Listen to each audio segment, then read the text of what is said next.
So finally আমরা Kamakhya station এসে গেছিলাম, ট্রেন থেকে নামলাম। ট্রেন প্রচুর লেট থাকায় আমাদের অনেকটা এমনিতেই দেরি হয়ে গেছিলো। আর ট্রেন থেকে নেমে আমরা চলে যাচ্ছিলাম আমাদের যে গাড়ি বুক করা আছে সেইখানে। এই ব্রিজটা পেরিয়েই আমরা স্টেশনের ওপারে যাব। আর ব্রিজ থেকে দেখো কত সুন্দর ভিউ দেখা যাচ্ছে। আর ব্রিজটা পেরিয়েই আমরা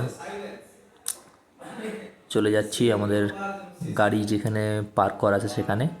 আমরা স্টেশন থেকে বেরিয়েই দেখতে পেয়ে গেছি আমাদের গাড়ি, যে ড্রাইভার উনি আমাদের সাথে কথা বলছিলেন যে কি কি করলে, কোন টাইমে উঠলে কীভাবে যেতে হবে, সব আমাদেরকে বুঝিয়ে দিচ্ছিলেন। আমরা সেই মতোই কাজ করেছিলাম। আর এইখানে গাড়ি থেকে দেখো বন্ধুরা, কিছু ভিউজ তোমাদের দেখাই, দেখলে বুঝতে পারবে শিলংয়ের ভিউটা কেন এত স্পেশাল। সব পাহাড়ের উপরেই বাড়িঘর দেখতে পাবে, বড় বড় যত সব পাহাড়ের উপরেই বাড়িঘর। দেখো ভিউটা দেখলেই বুঝতে পারবে। বাড়িগুলো, ঘরগুলো ছোট ছোট, কিন্তু এদের একটা কমন ব্যাপার থাকে। কারো বাড়ি ঘর থাকুক না থাকুক, বাড়ির সামনে একটা করে গাড়ি অবশ্যই থাকবে। কারণ এদের রাস্তাঘাট খুব একটা ভালো না, অনেক দূরে হওয়ার জন্য সব জায়গায় গাড়ি নিয়ে যাতায়াত করতে হয়। এরপর ব্রহ্মপুত্র নদীর ভিউটা দেখো।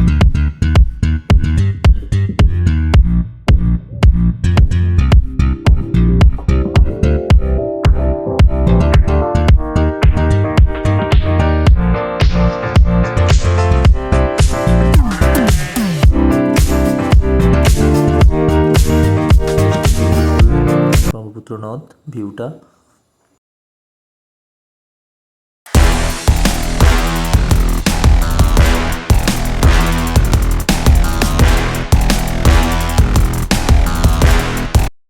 তারপর আমরা নদ দেখে আমরা ভাবলাম স্নান করব, সেই জন্য যাচ্ছিলাম স্নান করতে। স্নানটা সেরে নিয়ে এসে আমরা বেরিয়ে গেলাম আমাদের এই হোটেলের উদ্দেশ্যে বাজারের ভিতর থেকে। আর এইখানে খুব সস্তায় জিনিসপত্র পাওয়া যায়, সোয়েটার, যা জিনিসপত্র খুব সস্তা। দামপত্র দেখলাম অনেকটাই তুলনামূলক কম। আর ভিড়ও দেখতে পাচ্ছ, তাই জন্য সব এই কারণে এখানে দূর দূর থেকে লোক এসে বাজারপত্র করে। আমরা হোটেলে গিয়ে আমাদের এই খাওয়া দাওয়ার পালাটা দেখতেই পাচ্ছ, খাওয়া দাওয়াটা খুব ভালোই হলো। তারপর ব্রহ্মপুত্র নদের উপর থেকে ভিউটা দেখো, ভিউর উপর থেকে কত সুন্দর লাগছে। এরপরে আমরা চলে গেছিলাম আমাদের নেক্সট ডেস্টিনেশন উমানন্দ মন্দিরের। তার জন্য আমরা বোটে উঠেছিলাম। পার হেড 200 টাকা করে টিকিট নিয়েছিল ওখানে যাওয়ার জন্য। আর ঠিক নদের মাঝখানেই হচ্ছে মন্দিরটা অবস্থিত। ওই দেখো, দেখতেই পাচ্ছ, একদম চারধারে জল, মাঝখানে এই মন্দির। আর মন্দিরের উপর থেকে চলে গেছে রোপওয়ে। অনেকে রোপওয়ে ইউজ করে জাস্ট ঘোরার জন্য। আমরা জলপথে গেছিলাম নৌকা করে। দেখতেই পাচ্ছ চারধারে ভিউগুলো কত সুন্দর লাগছে, জাস্ট অসম। দূর দূর থেকে মানুষজনরা এসেছিল এখানে দেখতে। বোটের মধ্যে সবাই যে যার ঠাকুরের দর্শন করার জন্য এসেছিলেন। আর এই আকাশের সাথে ভিউটা দেখো, আলাদাই লাগছে। চারপাশটা একটু ঘুরিয়ে ফিরিয়ে দেখছিলাম। তার নদীর মাঝখানটায় দেখতেই পাচ্ছ একটু পাথর উপর পুরো একটা দ্বীপ টাইপের তৈরি হয়ে গেছে, সেটাই এখানে দেখানোর চেষ্টা করছিলাম। যাই হোক, তারপরেই আমরা বোট আমাদের দ্বীপের কাছাকাছি মন্দিরের কাছে এসে গেছে। এরপরেই আমরা বোট থেকে নেমে চলে যাচ্ছিলাম মন্দিরের উদ্দেশ্যে। আর তারই মাঝে একটু দেখছিলাম যে রোপওয়েতে দেখো সব চড়ে যাচ্ছে, দেখতেই পাচ্ছ। দেখতে কত সুন্দর লাগছে, দেখে ভালো লাগছিল, তাই তুলে নিলাম। আর মন্দিরে ঢুকেই প্রথমে আমাদের গণপতি বাপ্পার মূর্তি পাথরে। আর ওপর থেকে একবার ভিউটা দেখো, জাস্ট